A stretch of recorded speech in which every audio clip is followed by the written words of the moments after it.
ஷால்குட்டி ஒரு 10 minutes wait பண்ணுமா. மம்மிக்கு ஒரு சின்ன ஒர்க் இருக்கு, முடிச்சிட்டு கிளம்பிடலாம். ஷாலுமா ஏன் என்ன கஷ்டப்படுத்துறா? கொஞ்ச நேரம் வெயிட் பண்ணா உன்னால இருக்க முடியாதா?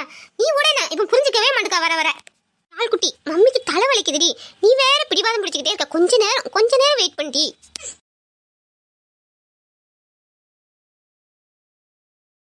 ரேணு, அதான் குழந்தை அழுதுல வீட்டுக்கு போகணுன்னு. நீ கிளம்பு, இதனால அப்புறம் பாத்துக்கலாம்.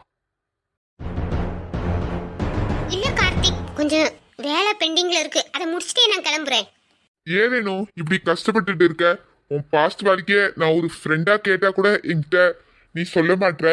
எவ்வளவு நாள் தான் இந்த குழந்தைய வச்சு நீ இப்படியே கஷ்டப்பட்டுட்டே இருக்க போற? ஏன் கார்த்திக் மேலும் மேலும் அதை ஞாபகப்படுத்துற? அது முடிஞ்சு போனதுதான். நான் பாஸ்ட் மறக்கணும்னு நினைச்சுக்கிட்டு இருக்கேன். நீ அதை கேட்காத கார்த்திக். நீயே எவ்வளவு போல்டான பொண்ணு, ஆனா உன்னால சால்வ் பண்ண முடியாத ஒரு ப்ராப்ளம்னா அது எவ்வளவு பெரிய ப்ராப்ளமா இருக்கும். நீ என்ன ஒரு ஃப்ரெண்டா நினைச்சா நீ அதை என்கிட்ட ஷேர் பண்ணு.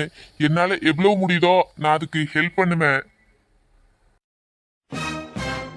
ரொம்ப தேங்க்ஸ் கார்த்திக். நான் உங்ககிட்ட சொல்லக்கூடாதுங்கிற பிரச்சனை எல்லாம் கிடையாது கார்த்திக். என்னால் சால்வ் பண்ண முடியாத பிரச்சனை கிடையாது, ஆனால் சால்வ் பண்ண முடியும். நான் தான் வேண்டான்னு அதை விட்டு வச்சிருக்கேன். ஏன்னா நான் தெரியாமல் ஒரு பொறுக்கியை காதலிச்சிட்டேன். பொறுக்கின்னு தெரிஞ்சும் அவன் கூட வாழ்றதை விட வாழாமல் இப்படி இருக்கிறதே நல்லதுன்னு நானே முடிவு எடுத்துட்டேன் கார்த்திக். ஆனால் அவனை சும்மா விட மாட்டேன். அவன் எங்கேயோ எஸ்கேப் ஆகிட்டான். என் கையில் மாட்டினானா அன்னைக்கு இருக்க அவனுக்கு பெரிய பூச்சை. நீ பண்ணதும் சரிதான் ரேணு. இப்படி பொறுக்கின்னு தெரிஞ்சோம் அவன் கூட வாழ்றதை விட வாழாம இருக்கிறதே மேலு. நீ கண்டிப்பா அவனுக்கு ஒரு பெரிய தண்டனை வாங்கி கொடுத்துதான் ஆகணும்.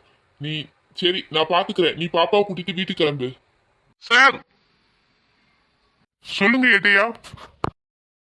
சார், ஜெயம் ஹாஸ்பிட்டல்ல ஒரு மர்டர் கேஸ் வந்திருக்கா, அதுக்காக ஒரு என்கொயரிக்காக உங்களை வர சொன்னாங்க சார். நீ பார்த்து குழந்தைய கூட்டிட்டு வீட்டுக்கு கிளம்பு. இங்க இருக்க பெண்டிங் ஒர்க் எல்லாம் இந்த ஜெயராஜனை பாத்துக்கிட்டு வாங்க. நான் ஹாஸ்பிட்டலுக்கு உடனே கிளம்புறேன். சரி கார்த்திக், நீ பார்த்து போ, நான் கிளம்புறேன். சரி ஜெயராஜனா, நான் கிளம்புறேன். ஸ்டேஷன்ல ஏதாவது கேஸ் வந்துச்சுன்னா வெயிட் பண்ண சொல்லுங்க.